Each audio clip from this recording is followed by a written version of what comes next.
Hola, soy Cristina Mitre, periodista y autora del blog de Beauty Mail. Bienvenidos a mi podcast, donde todas las semanas charlaré con los mejores expertos de la cosmética, la nutrición, el fitness y el bienestar, para que te sientas bien y te veas mejor.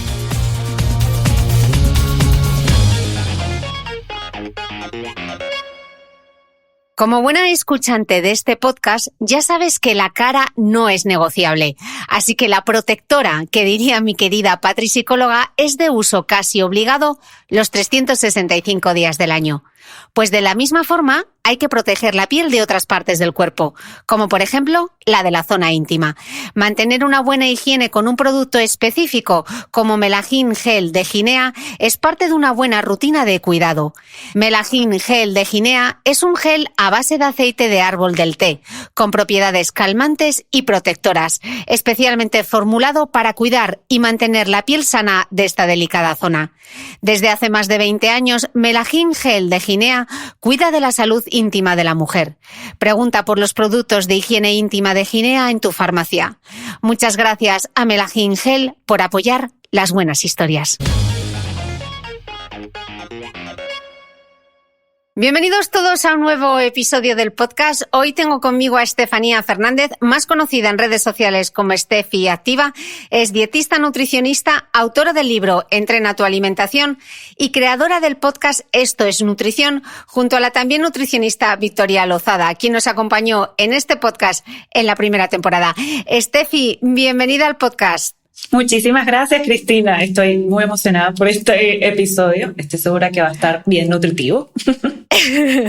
Bueno, ya sabías que tú y yo teníamos una conversación pendiente desde hacía mucho tiempo, así que aquí cumpliendo mi promesa de charlar contigo.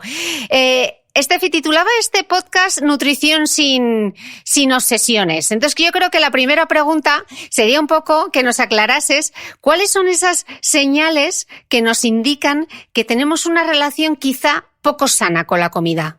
Sí, yo creo que siempre le comento a mis pacientes en consulta que, bueno, ya también dependiendo de cada historial de cada persona, cada experiencia vivida, todo esto pudo llevar a que tuviéramos una relación o podemos tener una relación tormentosa con la comida. Entonces yo creo que una de las primeras señales es tanto sentimientos de culpabilidad o prejuicio cada vez que tomo alguna decisión en torno a la alimentación. Esta es una de las primeras señales. Luego, la segunda señal o otra señal sería etiquetar los alimentos como buenos o malos, o este adelgaza, este engorda, y tener un lenguaje sobre todo obsesivo con la alimentación. Constante restricciones, constante obsesiones, frustración, como dije anteriormente, sentimientos de culpabilidad, que luego lleva a atracones y ansiedades muy frecuentes. Está pensando todo el tiempo en la comida y se está preocupando todo el tiempo por qué come, cómo come, le da miedo qué comer. Además de esto, ve los fines de semana como un momento en el que realmente sí está disfrutando de la comida, mientras que los días de semana son como para sobrevivir realmente. Y luego, además de esto, ya no solo que tenemos todos estos pensamientos que realmente son negativos en torno a la comida, sino que además sigo de dieta en dieta y siempre estoy buscando una dieta de moda o una dieta milagrosa. Y luego ya yo creo que una de las que me da más risa, una de las señales me da risa, pero me parece súper curioso, es que hay inclusive personas que se sienten moralmente superior cuando comen una ensalada los fines de semana, porque esto pues al final lo cataloga o tiene este lenguaje hacia la alimentación de que esta comida sí es saludable y todo lo demás no lo es. ¿Qué sería entonces qué definiría como una buena nutrición? Complicado.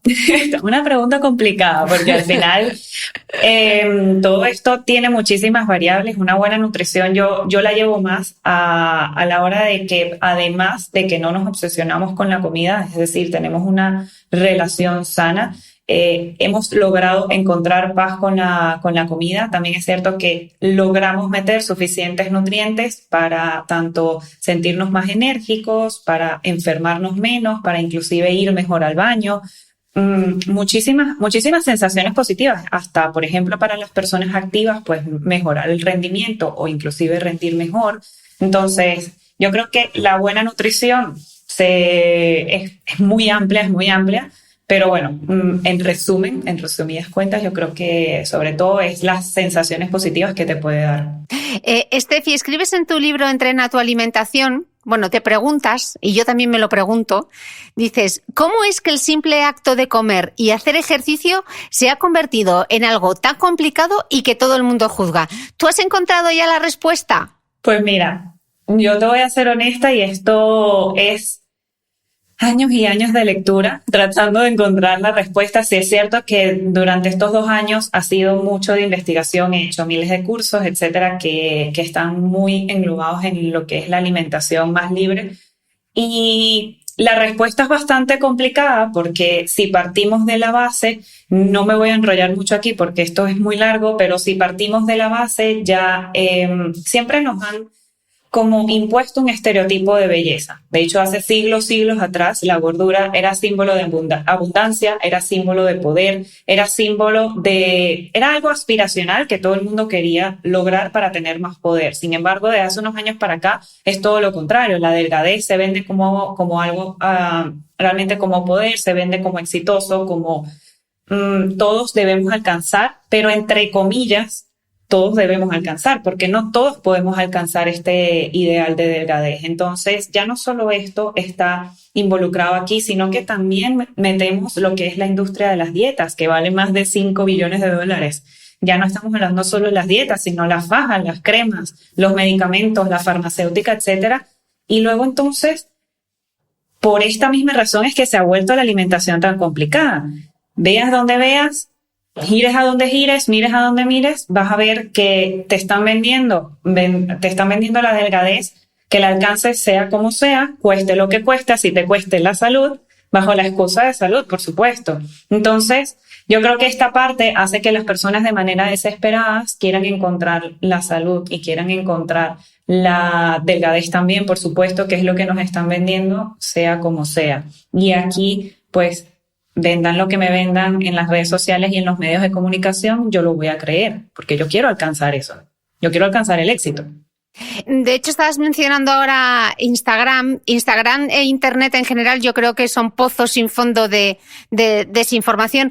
¿Cómo identificas tú o cómo podemos ayudar a los escuchantes de este podcast a identificar la pseudociencia o esa información no fiable? ¿Qué preguntas debemos hacernos ante ese contenido que pulula en las redes? Sí, yo siempre pido en las redes sociales que sean críticos y muy escépticos, hasta conmigo, con la información que damos. Es decir, tanto ver señales, primero obviamente saber o al menos investigar si la persona está cualificada para dar este tipo de información, dependiendo del que estemos buscando. Pero ya quitando esto, me iría más al contenido también. Entonces, todas las recomendaciones son desde una postura muy radical, es decir, se vende como la verdad absoluta o te está diciendo que esta es la verdad absoluta y un tipo de dieta como alimentación como solución y verdad absoluta y nada más que eso. Luego, además de esto, también ver si hay un conflicto de interés. Yo me preguntaría si hay un conflicto de interés aquí detrás, es decir, a pesar de que, bueno, sí, me está vendiendo, vamos a suponer. Un ejemplo, la dieta cetogénica, pero detrás de esto también me vende un conjunto de suplementos y yo veo que esta persona realmente es la dueña de esta industria de suplementos o de esta marca de suplementos que además vende la dieta cetogénica. Esto es algo por lo que hay que pensar un poquito más allá y decir, bueno, capaz se trata de conflicto de interés y ya está. Y luego, además de esto, que utiliza su experiencia personal como evidencia científica. Esto es un punto muy importante porque sí, esto se ve muchísimo en redes sociales de yo lo logré, tú puedes. Yo lo hice, a mí me fue bien, tú lo puedes lograr. Luego, además de esto, vende miles de promesas y resultados rápidos. Esto ya es una alerta y una bandera roja muy grande. El enfoque obsesivo de alimentos o nutrientes en específico, como que te venden promesas maravillosas, el agua con limón, por ejemplo. Y luego, restricciones severas, dietas que sirven para todo el mundo, sabiendo que somos seres muy complejos y que es complicado que una sola dieta sirva para todo el mundo. Y bueno, ya sin duda alguna el lenguaje extremista que que yo diría que también es una alerta roja. Pero Estefi, es que muchas veces parece que esas afirmaciones que leemos en redes, todo el mundo saca papers, estudios científicos, esto ha sido demostrado científicamente. Entonces, ¿qué es que quién miente? ¿Miente la ciencia? ¿La ciencia miente? A ver, es que la ciencia al final es súper compleja. O sea, que yo decir está comprobado científicamente ya me hace dudar. Porque realmente si leemos casi todos los estudios concluyen, y todo el científico concluye que hemos obtenido estos resultados. Sin embargo, necesitamos más investigación. Casi todos los estudios concluyen con esa frase. Sin embargo, podemos también ver estudios para todo. Tú quieres encontrar que el agua es mala, yo te aseguro que hay un estudio que te puede demostrar que el agua es mala. Sin embargo, son estudios de baja calidad, de pobre diseño, de una muestra muy pequeña, que son a corto plazo, hay conflictos de intereses también detrás. Entonces, al final, para realmente creer en un estudio, primero hay que ver un conjunto de estudios y también tomar en cuenta la experiencia y la vivencia y el contexto de cada persona. Sin embargo, si ya nos vamos por la ciencia, al menos entrar en los estudios de calidad, que casi siempre son los metaanálisis o las revisiones. Y luego, además, en el caso de los nutricionistas también está lo que tú comentas en el libro, ¿no? La práctica clínica. O sea, tú puedes tener el estudio, pero al final un nutricionista, eso puede ser en un laboratorio o con un grupo de control o con lo que sea, pero claro, el nutricionista se encuentra a la persona real sentada delante con todos sus problemas, ¿no? Efectivamente, no es lo mismo que yo tenga controlada a esta persona y le tengo, por ejemplo, un entrenador, le mandé el plan de alimentación, casi lo tengo súper estudiado. Pero otra cosa muy diferente es que yo claramente, pues a nivel de experiencia, yo no sé el contexto de toda esta persona y yo no le puedo mandar lo mismo que dice la ciencia. Entonces, al final esto casi siempre los pacientes, lamentándolo mucho, y voy a decirlo aquí, a veces son ratones de laboratorio porque estamos nosotros entre lo que aprendimos y luego intentando ver qué es lo que les funciona a ellos.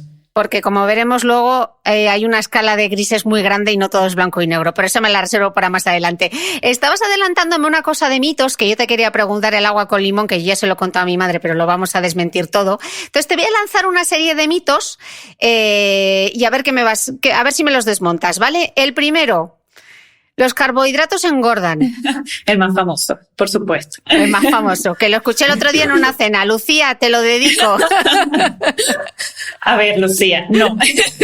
Esto no, al final también es que creo que siempre dependiendo del siglo en el que estemos y los años, en la época en la que estemos, siempre enfocan como un enemigo de la nutrición y de por qué estamos así, por qué es la causa de todos los males, y estamos en la época de los carbohidratos y el azúcar. Entonces, bueno, al final este es el punto en el que todo el conjunto de nuestros hábitos, todo el conjunto de nuestros comportamientos son los que van a determinar si, por ejemplo, una persona sube de peso o no.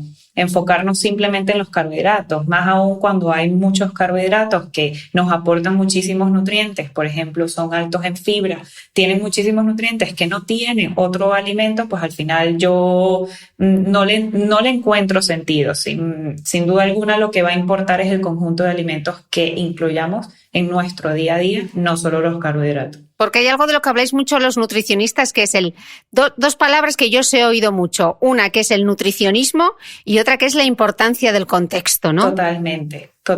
Que al final, por ejemplo, tenemos el plátano. Y el plátano, entonces, no es que yo no puedo... Nosotros los nutricionistas nos basamos en la palabra depende. ¿Por qué? Porque nos preguntan, ¿yo puedo comer plátano? ¿Cuántos plátanos puedo comer al día?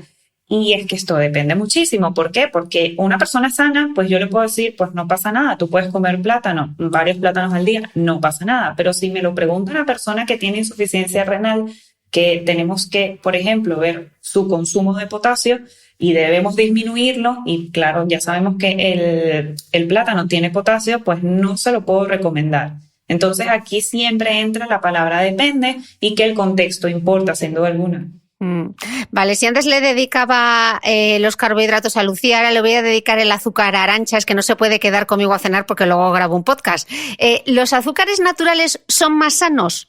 Sí, también es una pregunta tan amplia porque Los azúcares naturales, al parecer, creen que se absorben diferente, tienen un diferente metabolismo a la hora de consumirla. La miel, por ejemplo, o pensar que el azúcar de caña es mejor que el azúcar blanco porque es más natural. Exactamente, al final el cuerpo no dice, mira, es más natural, entonces no lo voy a absorber y no voy a elevar la insulina en sangre ni nada por el estilo, no, o sea, al final lo absorbe completamente igual, sigue siendo glucosa en sangre que entra completamente igual, simplemente pues hay algunas, porque esto es muy importante, la miel que venden en el supermercado no es la miel natural. La miel de apicultor, esa sí es la miel buena que te puede ofrecer algunas propiedades nutritivas, pero la miel de supermercado sin duda alguna no. Entonces, estamos consumiendo el mismo azúcar, solo que en presentaciones diferentes. El cuerpo reacciona completamente igual. Otra cosa que se ha vuelto muy de moda, alcalinizar. En las aguas alcalinas, ¿necesitamos un pH más alto en el agua o no? No. Primero que todo, gracias al universo que el cuerpo no nos dejó ese trabajo a nosotros. Porque si nos dejara ese trabajo a nosotros, pues obviamente muchas personas ya estarían muertas. Entonces, el cuerpo ya alcaliniza, tiene un pH en el cual él tiene que sobrevivir. Si está más ácido, si está más alcalino, lamentándolo mucho, esto puede tener consecuencias muy graves y no estaríamos hablando aquí, sino que estaríamos en el hospital. Entonces, primero que todo, nuestra sangre, la sangre de el pH de nuestra sangre no se puede alcalinizar ni acidificar. Ya empezando por ahí con ningún tipo de alimento. Entonces, ya irnos por la parte que los alimentos pueden alcalinizar nuestra sangre, esto es completamente falso, y además que tenemos en los riñones, tenemos los pulmones que hacen ya este trabajo también. Entonces juegan un papel muy importante en mantener nuestros niveles de pH. Seguro que tú como yo has oído muchas veces a alguien decir, yo es que me hincho o es que me sienta mal el tomate, me voy a hacer una prueba de intolerancia porque igual soy intolerante. ¿Qué opinas de las pruebas de intolerancia? Que hay que tener mucho cuidado en estas pruebas. O sea, la validez que tienen estas pruebas son inexistentes. Todas las instituciones más importantes del mundo de alergia e intolerancia no aprueban ninguna de estas pruebas las aprueban, no están validadas. Entonces, además de esto, yo honestamente siempre sugiero que el testeo, claramente las pruebas de intolerancia a la fructosa e inclusive del gluten, estas sí son válidas. Sin embargo, las otras en donde la que acabas de comentar, por ejemplo, es que me sienta mal todo, voy a hacerme una prueba de intolerancia que me cuesta alrededor de 500 euros, las cuales me va a salir que soy intolerante a básicamente todo, porque dependiendo del consumo que yo haya tenido a ese alimento, me va a salir probablemente que soy alérgica o que soy intolerante. Entonces yo honestamente no recomiendo para nada estas pruebas. Lo estabas hablando antes, el famoso, me levanto y en ayunas me tomo un poquito de agua caliente con limón, ¿no? O después de las comidas porque es digestivo. ¿Funciona eso del agua con limón? No. Y también es una de las cosas que no entiendo por qué están tan de moda si no hay ningún tipo de evidencia científica. Es la que menos me explico porque realmente cuando investigas no encuentras ningún tipo de evidencia. Encuentras que sí, que el limón tiene vitamina C claramente y tiene muy buenas propiedades. Sin embargo, el agua con limón no, que es completamente diferente. Y además tendríamos que consumir muchísimas cantidades de limón para que realmente estas propiedades sean las que nos venden, hagan algún tipo de función en nuestro cuerpo. Entonces, no. Y yo creo, y una de las cosas que me comentaba, porque esto me enteré fue a lo largo de los años con las redes sociales, desmitificando la parte del agua con limón, que muchos dentistas me dijeron y que hay que tener muchísimo cuidado en ingerirlo en ayuno de manera muy frecuente porque puede afectar el esmalte dental. Hay otra que yo veo muchísimo y además aquí en Dubái me dan los 7 males cuando veo a la gente corriendo envuelta en plásticos, literal, o con sudaderas. ¿La grasa se quema sudando, Estefi? No, este mito sí, yo creo que espero que a la gente cada vez le quede más claro. De hecho, lo que estamos haciendo es deshidratarnos. Yo sigo viendo fajas, Yo sigo viendo fajas en los gimnasios. Qué locura. Yo es que ya no voy a los gimnasios, pero bueno, quitando eso, lo que hacemos es deshidratarnos. Básicamente, lo que es el sudor es una función del cuerpo para regular nuestra temperatura. Y si obviamente estamos tapando los poros con una faja, lo que va a hacer es encontrar otros poros para sudar más, porque está tratando de regular esta temperatura corporal y tiene que sudar sí o sí. Va a encontrar alguna manera sudar, pero el sudor no tiene nada que ver con la grasa corporal. Y las dietas detox, que seguro el detox seguro que te preguntan mucho también. Sí, el detox más de lo mismo, es decir, es lo mismo que alcalinizar tu sangre. No hay alimentos que realmente desintoxiquen nuestra sangre, desintoxiquen nuestro cuerpo, porque realmente para esto también existen otros órganos, por ejemplo, como el hígado, que también cumplen, y el riñón, que cumplen estas funciones de desintoxicación. Entonces no necesitamos, una cosa es decir que claramente necesitamos frutas, verduras, etcétera, para que realmente nuestra sangre y todo nuestro cuerpo pues realmente se encuentre mejor, pero otra cosa es decir que los alimentos tienen propiedades desintoxicantes, que esto no es cierto. Escribes en el libro como una especie de promesa, dices, una vida saludable con menos miedo, menos obsesión, seremos más felices y sin tonterías. Me encanta, pero ¿por dónde empezamos? Porque no lo veo que mucha gente lo ponga en la práctica. Sí, yo creo que casi siempre vendo el añadir. Es decir, en vez de pensar que tenemos que quitar, que tenemos que eliminar, me tengo que quitar, qué horrible, la vida va a ser demasiado triste cuando me quite todos estos alimentos, yo creo que deberíamos empezar con la palabra añadir. Tengo que añadir más nutrientes en mi día a día, es decir, tengo que añadir más productos frescos o más productos con la menor cantidad de ingredientes posibles en mi día a día, frutas, verduras, frutos secos, legumbres, carnes magras, etcétera. Tengo que añadir más movimiento, tengo que añadir mejores herramientas para gestionar mi estrés o gestionar mis emociones, tengo que añadir horas de descanso, tengo que añadir horas de autocuidado. Claramente todo esto es súper complicado hacerlo a la misma vez, pero poco a poco, en pensar en añadir. Pero me gusta esta filosofía del sumar y no del restar. Esta me la apunto. Estefi, hablas de la dieta del bienestar. ¿Qué es esto de la dieta del bienestar? ¿En qué se basa? Bueno, ya aquí primero diciendo, yo sé que eso sale en mi libro, para serte completamente honesta, a mí me gusta ser muy transparente. Y la dieta del bienestar fue algo que hablé mucho con la editorial y me dijeron, mira, es que esto se entiende más, pon la dieta del bienestar. Y yo que sí, no, simplemente porque tiene la palabra dieta, a mí ya me resuena, pero bueno. ¿Y qué quitando significa? esa parte de la dieta del bienestar, yo hablo más de alimentación consciente, de alimentación más incluyente, alimentación más libre, y por tanto, yo creo que esto va a depender siempre de la experiencia vivida, el historial de la persona, y para que realmente pueda determinar qué alimentación puede sostener con el tiempo. Yo creo que esto es lo más importante, es decir, una alimentación y unos hábitos que realmente puedan sostener con el tiempo, que se puedan adherir a su día a día. También creo fielmente que una alimentación, inclusive unos comportamientos saludables, siempre sean para poder alcanzar un bienestar físico y un bienestar mental, son igual de importantes. Esto es lo que va a marcar la diferencia, o sea, que no sea simplemente una alimentación que me va a dar solo bienestar físico, no, también me va a dar bienestar mental. El punto de partida yo creo que el 90% de la población es perder peso de manera rápida para tener un aspecto X, porque un cuerpo con grasa no es sano y el cuerpo delgado se asocia a salud. Así lo escribes tú también en el libro. Esto es lo que tú llamas enfoque normativo del peso. ¿Nos lo explicas, Estefi? ¿Qué significa? Pues yo lo llamo básicamente la cultura de dieta, que es como un sistema de creencias donde nos venden que estar delgado es igual a estar sano, donde se promueve la pérdida de peso para alcanzar un estatus superior o bajo la premisa de que esto es salud, y por tanto nos pasamos toda nuestra vida tratando de encoger a nuestro cuerpo para llegar a estos estándares, malgastando tiempo, dinero y energía mental sobre todo, para alcanzar esta delgadez o este ideal como tal de peso que nos venden, cueste lo que cueste, así me cueste la salud.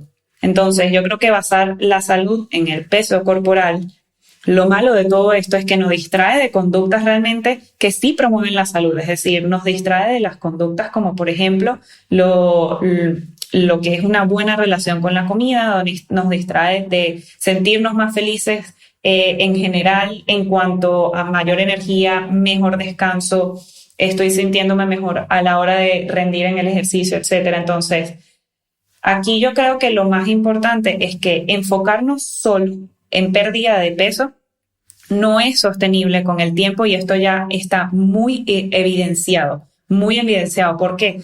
Porque al final aquí detrás de todo esto existe mucho estigma y mucha discriminación, y todo esto causa mucho estrés crónico, mucha frustración, mucha obsesión de querer lograr ese peso corporal. Y a pesar de todo lo que estoy haciendo, si no lo logro a lo largo de la vida, pues al final nunca voy a alcanzar esta salud, que realmente es la salud que me están diciendo que debería alcanzar, pero con ciclos de dietas interminables no la alcanzo. Ahora continuamos con la entrevista, pero antes un consejo íntimo y personal. Ya sabes que la cara no es negociable y hay que defenderla del sol todo el año. Pues de la misma forma, hay que proteger la piel de otras partes del cuerpo, como por ejemplo la de la zona íntima. Mantener una buena higiene con un producto específico, como Melagin Gel de Ginea, es parte de una buena rutina de cuidado. Melagin Gel de Ginea es un gel a base de aceite de árbol del té, con propiedades calmantes y protectoras, especialmente formulado para cuidar y mantener la piel sana de esta delicada zona. Desde hace más de 20 años, Melagin Gel de Ginea cuida de la salud íntima de la mujer. Pregunta por los productos de higiene íntima de Ginea en tu farmacia. Muchas gracias a Melagin Gel por apoyar las buenas historias. Entonces me surge una duda. ¿Se puede estar gordo y sano a la vez? Bueno, esto es una pregunta un poco polémica, bastante polémica diría yo, pero sí. Primero, partir de que no existe ni una sola enfermedad que solo se presente en personas de cuerpo grande. Todas las enfermedades las presenta también una persona delgada, todas. Además de esto, se relaciona normalmente que un mayor peso es igual a un mayor riesgo de enfermedades, pero realmente en ciencia y en estadística sobre todo, relación o correlación no es igual a causalidad. Es decir, no hay ni un solo estudio que demuestre que el peso corporal alto sea la causa directa de más enfermedades. Sin embargo, sí hay investigaciones donde se muestra una relación directa sobre el estigma y la discriminación del peso con mayor estrés crónico y por tanto mayor riesgo de enfermedades porque es muy inflamatorio. Entonces, lamentándolo mucho, la cultura que vivimos se vive el estigma y la discriminación desde los sistemas de salud hasta simplemente en nuestras casas y con nuestros amigos y familiares. Sí, pero Steffi, estarás conmigo que la obesidad es un factor de riesgo. Efectivamente. Para enfermedad cardiovascular, por ejemplo. Sí, puede llegar a ser un factor de riesgo, pero no sabemos si es el peso corporal. Ese es el punto importante. Es decir, el estigma y la discriminación y en general todos los determinantes de salud no son el peso corporal. Inclusive el 38% de los determinantes de salud son lo determinan realmente el estilo de vida. El restante tiene que ver con la cultura, la educación, las oportunidades laborales en cuanto a la genética, inclusive el nivel socioeconómico, el acceso a los sistemas de salud, el acceso a los alimentos frescos e inclusive a la industria alimentaria como tal. Entonces, al final, decir que simplemente es el peso corporal que causa esto, hay mucho más detrás, y hay mucho más detrás que no estamos viendo, pero que lo peor es que sí está evidenciado que las personas al final que viven inclusive en poblaciones en donde hay una mayor discriminación o hay una mayor estigmatización del peso, son las que viven con peores enfermedades crónicas no transmisibles.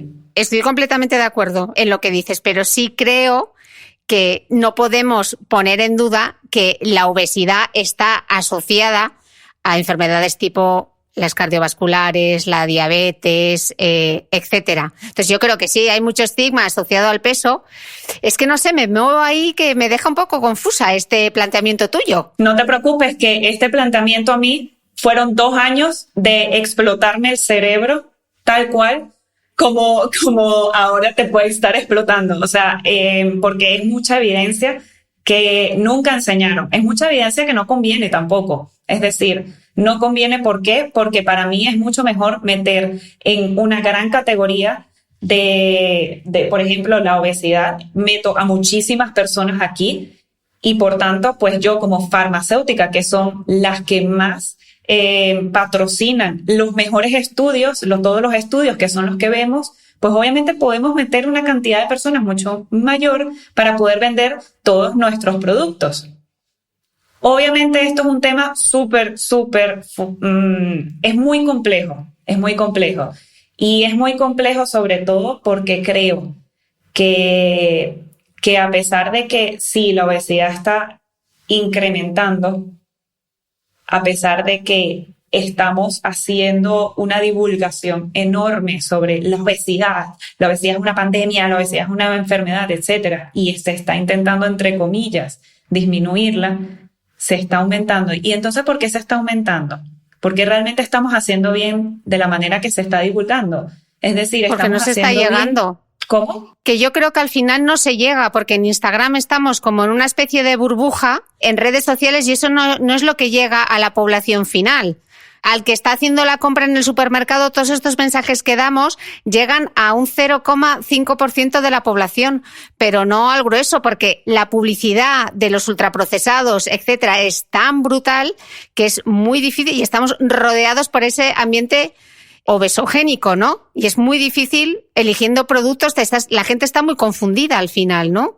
Totalmente. Además, Cristina, la cosa es que esto ya parte siempre de una base en la que ya no solo que tenemos un ambiente obesogénico, sino que tampoco se crean políticas de salud para crear igualdad alimentaria, es decir, para abaratar el costo de alimentos frescos o, por ejemplo, para crear políticas de salud que me permitan tener más tiempo para ejercitarme o tener más dinero para realmente poder comprar estos productos. Y ya no hablando de nosotros, porque acabas de comentar, esto es una burbuja. Donde nosotros estamos viviendo es una burbuja en donde sí, claro, nosotros sí podemos tener el tiempo, sí podemos tener el dinero, etcétera, para poder implementar todo esto.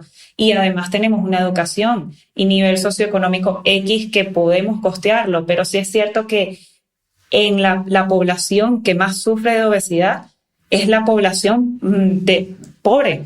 Y esta población, pues obviamente no tiene ni tiempo de estar viendo nuestras redes sociales y además de esto, pues tampoco tiene tiempo de inclusive ir al mercado semanalmente para productos frescos lo más rápido y lo más barato también es ir por los alimentos ultraprocesados, pero ya quitando esa parte es que nadie me educó de cómo comprar, cómo hacer la compra, qué es lo que tengo que hacer y no me da tiempo y además de esto vivo un estrés sin duda alguna por la parte a nivel socioeconómico. Ejemplo, una madre soltera de 3 hijos que tenga que, además de esto, pues con su sueldo, poder educar a sus hijos, alimentarlos, etcétera, también tener tiempo para hacer ejercicio, para cocinar, etcétera. Es complicado y este es el tema que realmente esta es la base. Obviamente nos encantaría que desde el principio nosotros pudiéramos estar educando tanto en colegios, etcétera, de una alimentación, por ejemplo, y ya nada más esa es la parte de nutrición. Pero es complicado. Hablas también mucho en tu libro y en tus redes sociales sobre el lenguaje dañino de las dietas. Sí, el lenguaje básicamente, yo creo que le quitamos la importancia, el lenguaje que tenemos hacia los alimentos, le hemos restado importancia. Porque puede generar desde sentimientos de ansiedad, puede generar sentimientos de culpabilidad, sentimientos de frustración. Y como consecuencia llevar otras acciones, obviamente, compensando, eliminando la comida siguiente, compensando haciendo demasiado ejercicio el día siguiente o comiendo menos al día siguiente. Y al final esto no son comportamientos sanos. Esto no es igual a una relación sana con tu cuerpo y con la comida. Entonces, yo creo que el coste psicológico de etiquetar a una comida como, por ejemplo, como trampa, para luego sentirte mal por haberla comido, al final le quitas todo el disfrute de la comida y se torna una relación tormentosa. Entonces, si la dieta perfecta no existe, ¿cuál es la dieta más adecuada?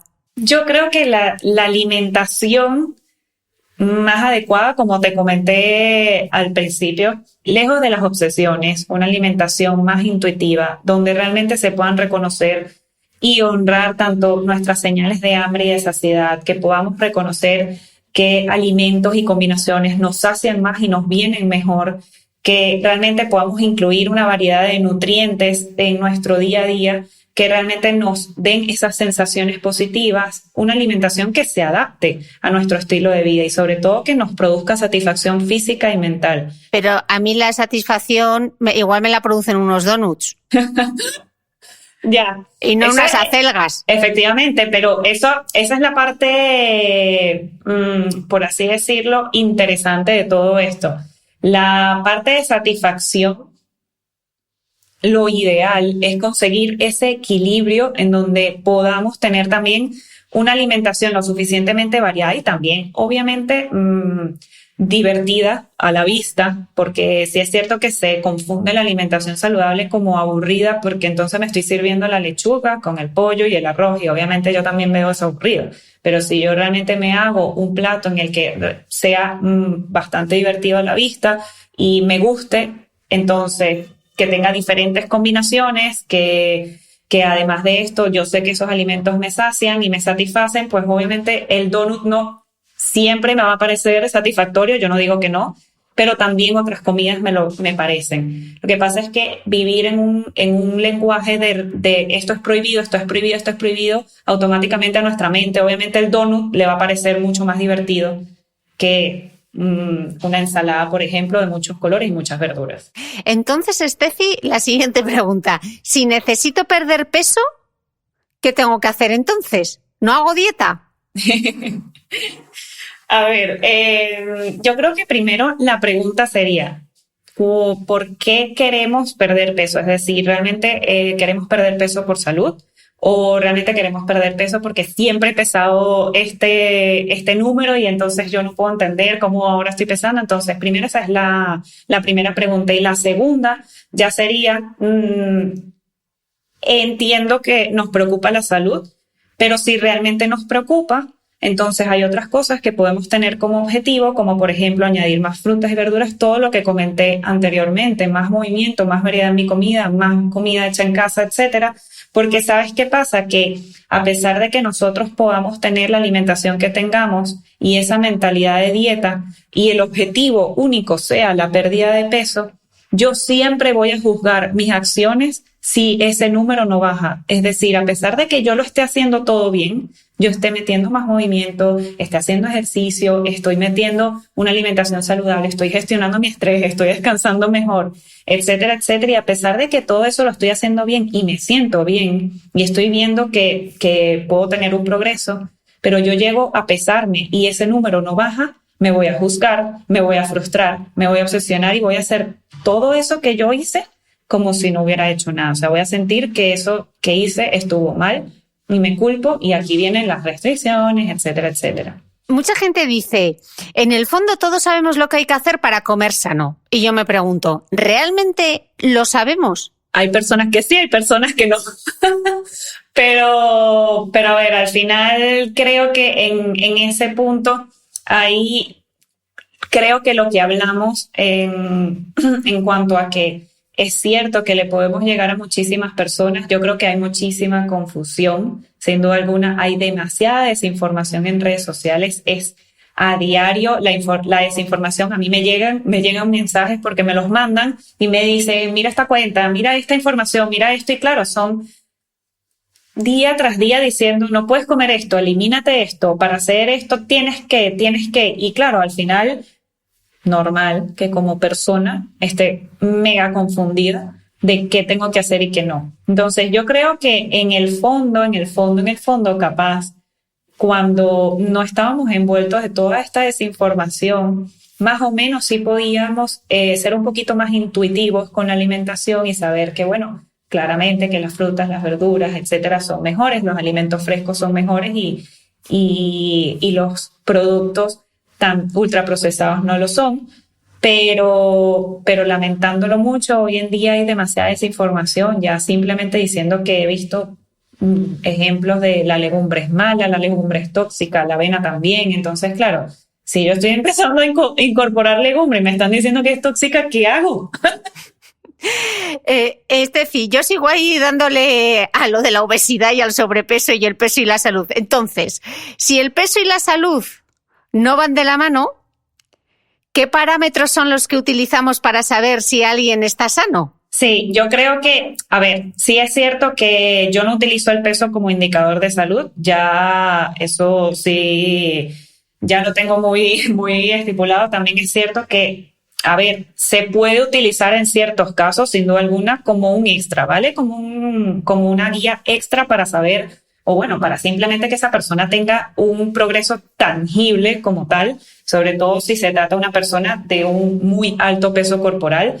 Pero bueno, quitando eso, yo creo que hay otros medidores que también pueden funcionar muchísimo. Yo normalmente tengo un cuadro en el que le pregunto a la persona desde eso, ¿cómo está yendo al baño? ¿Cómo están tus ansiedades? En las meriendas, porque normalmente en las meriendas suele ser el momento en el que las personas tienen mayores antojos. ¿Cómo estamos gestionando estas meriendas?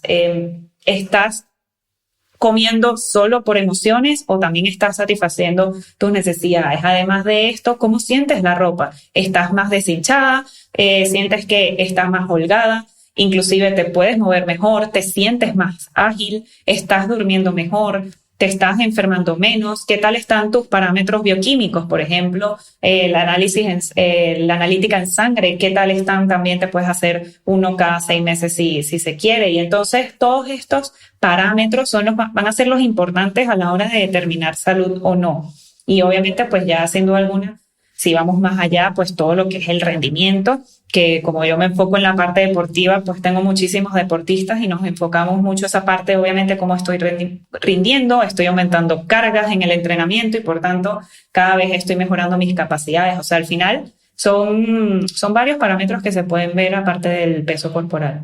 Y una pregunta, Estefi, en el tema del peso corporal, claro, yo estoy hablando todo el rato del peso corporal, pero no sé si tú en el fondo tienes en cuenta la composición, o sea, hablamos de peso, pero igual deberíamos estar hablando de composición corporal, ¿no?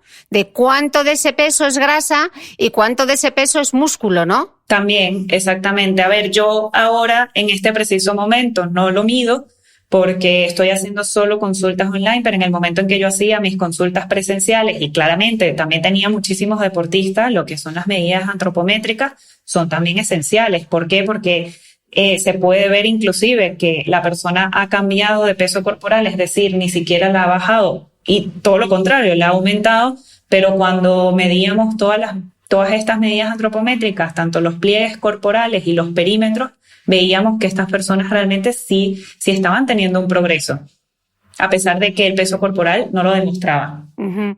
Estamos hablando todo el rato de gente con sobrepeso, etcétera, pero justamente en el polo opuesto, aunque quizás sea un poco menos común, pero también pasa, son aquellos que son atacados porque son delgados y además están en forma. Y una vez más, estamos ahí juzgando, ¿no? Totalmente. Yo creo que el ser humano hoy en día está juzgando por todo y yo creo que las mismas críticas las han tenido muchas personas, que entonces es todo lo contrario, por tener hábitos saludables, por saber poner sus límites y decir que no a ciertas cosas. Por ejemplo, no, mira, no quiero tomar alcohol porque no quiero.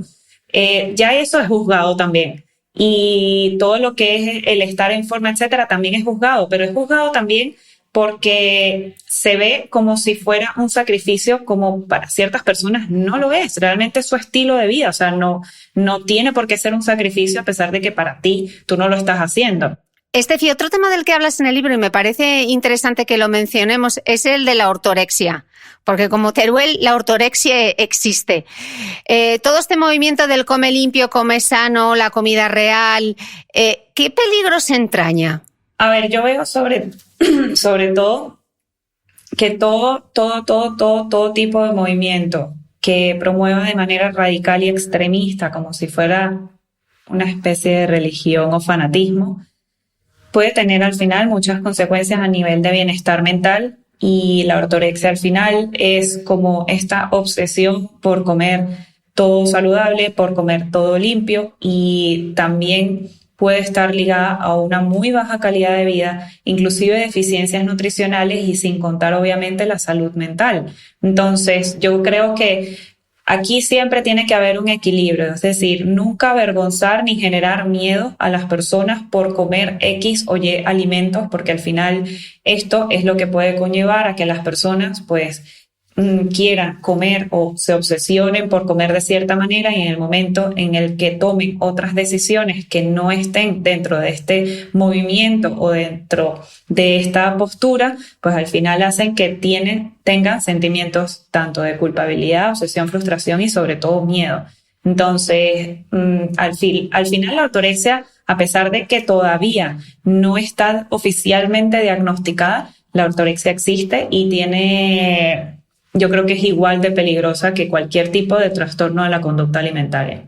Estefi, ¿las redes sociales distorsionan la imagen corporal? ¿Qué dice realmente la ciencia sobre esto? O sea, ¿tenemos datos? Sí, sabes que inclusive hay un dato que hay uno de los estudios, hay muchísimos estudios, que no se relaciona directamente, ¿vale? Pero sí es cierto que en muchísimas encuestas que se hicieron y en muchísimas investigaciones que se hicieron, había uno, por ejemplo, que habían 10.500 niñas de países diferentes que demostraron que su ansiedad por la apariencia habían sido aumentadas, sobre todo por las redes sociales y por los medios de comunicación. Además de esto, también se ha visto en muchísimos estudios que puede llegar a ser una influencia a la hora de compararse con las personas, a la hora de verse ellos mismos y simplemente querer llegar a ese estereotipo de perfección, sobre todo que se vende en las redes sociales, que al final no vemos ni el 40% de la realidad. Entonces, sobre todo yo creo que en jóvenes y adolescentes son los que, lamentándolo mucho, esto puede perjudicar más. Pero al final todos están y todos estamos en Instagram, en Facebook y ahora en TikTok, que arrasa con los adolescentes. ¿Qué trucos o qué consejos darías para manejarlas respecto a sobre todo en estas edades, ¿no? Que están construyendo su propio concepto, sí, como personas? Bueno, la primera es que nunca se comparen. Como dije, al final hay que tener en cuenta que no vemos ni el 40% de la realidad de cada persona. Yo creo que en el momento en el que esto suceda, o sea, en el momento en el que llegamos a la comparación, esta red social sin duda alguna no está haciendo nada bien en nosotros. Luego de esto también recomiendo muchísimo que se haga un detox, es decir, una vez cada 2 meses o cada 3 meses, como que veas a quienes están siguiendo y a aquellas personas que realmente son cuentas que te hacen sentir insegura, que te hacen sentir mal, que te hacen sentir culpable, etcétera, pues al final no vale la pena que las sigas. O sea, para eso no están. Las cuentas están para distraerte, para motivarte, para inspirarte inclusive, pero no para hacerte sentir mal. Luego, además de eso, yo creo que una de las más importantes, y esto lo comenté la otra vez en redes sociales, y había muchas personas que decían, yo hago esto, es que no todo lo que sigas sea en torno a la salud. Es decir, nutrición, ejercicio, psicología, fisioterapia, porque realmente la salud es mucho más que la ausencia de la enfermedad. O sea, la salud también, nosotros tenemos como personas y como seres complejos tenemos muchos intereses más. Entonces, no solo debemos seguir esas cosas porque al final, pues, lógicamente nos vamos a obsesionar.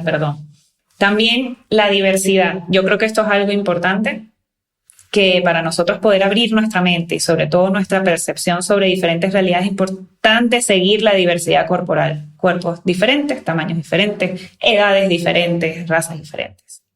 Y bueno, desconectar. Yo esto lo aplico sin duda alguna los fines de semana. Yo nada de redes sociales porque si no, no puedo vivir así. Estefi, terminas tu libro con una carta abierta a los influencers, pero quizá algunas de las cosas que indicas ahí es parte del trabajo que debemos hacer cada uno de nosotros. Y hay una parte que me gusta mucho cuando dices, muestra que además de reducir grasa corporal y definir masa muscular, también has logrado sentirte más energético, activo, enfermas menos, disfrutas de la comida, en fin, que has ganado muchos aspectos aparte del físico. Creo que el movimiento se demuestra andando y que cada uno de nosotros quizá también deberíamos hacer eso, ¿no? Totalmente. Primero tener en cuenta que realmente realmente nuestro físico no determina nuestro valor. O sea, yo siempre vendo como nuestro cuerpo es como nuestra casita, pero todo lo de dentro es lo que realmente le da valor. Es realmente nuestra esencia. Entonces, se puede estar toda la vida gastando mucho tiempo y mucha energía, como dije anteriormente, mucho dinero, inclusive intentando alcanzar todo esto que esta persona, por ejemplo, está vendiendo, cueste lo que cueste, mientras que nos pudiéramos estar enfocando en comportamientos saludables y otras sensaciones que realmente son los que suman salud y sobre todo son los que suman felicidad. Entonces yo creo que esto es algo tanto como comentas, es un trabajo tanto de muchos influencers que solo muestran los cambios físicos, lo cual pudieran demostrar mucho más porque realmente probablemente desde esos cambios físicos hubo muchísimos cambios más que son los que aportan salud a tu vida, pero también nosotros, sobre todo, pues yo creo que esto lo escuchamos a diario, los comentarios de ay, mira que perdí peso, no, pero perdí peso y gané muchas cosas también, gané muchísimas cosas que también puedo comentar, que no solo tengo que estar diciendo que perdí o gané peso, etcétera. Si es en el caso de las personas que quieren ganar masa muscular, se pueden decir otras cosas que realmente estoy casi segura que ganamos en ese proceso. Estefi, ya para terminar, estamos hablando todo el rato de la vida saludable. ¿Cuáles serían para ti esos innegociables para llevar un estilo de vida más saludable? Sin duda alguna la alimentación. Al final soy nutricionista, voy a abogar por la alimentación, pero yo creo que también entraría ahí los innegociables entre lo que es la salud mental. En eso entra la gestión de nuestras emociones, o sea, tener herramientas o al menos irlas conociendo para poder gestionar nuestras emociones, no solo con la comida, que al final yo creo que a nadie se nos enseñó cómo gestionar nuestras emociones. También tener diferentes herramientas para poder gestionar nuestro estrés, porque al final vivimos un día a día bastante complicado y creo que esto es la mayoría de la población. Y además de esto, tener un buen descanso. Yo creo que esta es la parte que menos se tiene en cuenta. Se hacen 4 horas de descanso, 5 horas de manera interrumpida y esto al final sigue siendo igual de importante para nuestra salud y sin duda alguna el movimiento, el ejercicio que siempre y cuando lo disfrutes sea un movimiento que realmente sea el que te guste. Mantenernos en movimiento. ¿Qué herramientas usas tú para la gestión gestión de las emociones, la gestión del estrés? Particularmente, ¿qué es lo que te ayuda a ti? Pues mira, en cuanto a la gestión del estrés, normalmente a mí lo que es la meditación es una de las primeras normas. No soy experta meditando, pero sí es cierto que 5 minutos en la mañana y 5 minutos en la noche para mí son cruciales para ese buen descanso, que es el que también tengo como prioridad. Y luego esa es mi parte en cuanto al estrés. También obviamente tengo otras técnicas que es desconectar los fines de semana. A ver, es complicado. Tampoco voy a decir que soy la experta en esto porque a veces soy una persona bastante autoexigente. Y luego después de esto, en cuanto a las emociones, para mí una de las mejores técnicas es escribir. Yo siento que escribiendo hice mucho lo que eran los mandalas durante el confinamiento, pero ya pasó de moda y ya lo dejé. Entonces, yo ahora me enfoco en escribir. Yo creo que esta parte es la que más me ayuda a poder gestionar las emociones y, bueno, encontrar otras actividades. Y además de esto, en terapia. O sea, yo voy a terapia, sigo en terapia y seguiré en terapia. O sea, yo creo que para mí esto es vital. Bueno, Estefi, ha sido un placer charlar contigo. Yo me voy a quedar con ese consejo de sumar en lugar de restar, añadir más cosas, hacer más ejercicio, comer más sano, dormir mejor, intentar controlar el estrés en lugar de quitarme cosas. Lo del exceso de peso y la obesidad todavía no lo tengo claro. Voy a necesitar trabajarlo un poquito más, a ver si me echas una mano. Voy a tener que estar más pendiente de tu Instagram.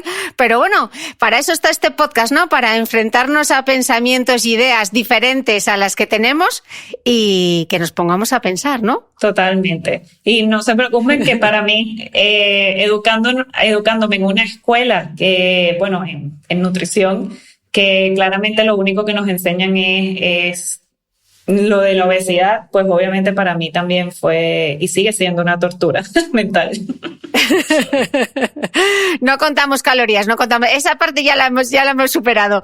Estefi, un placer charlar contigo y te espero para la próxima. Gracias. A ti, muchísimas gracias a ti.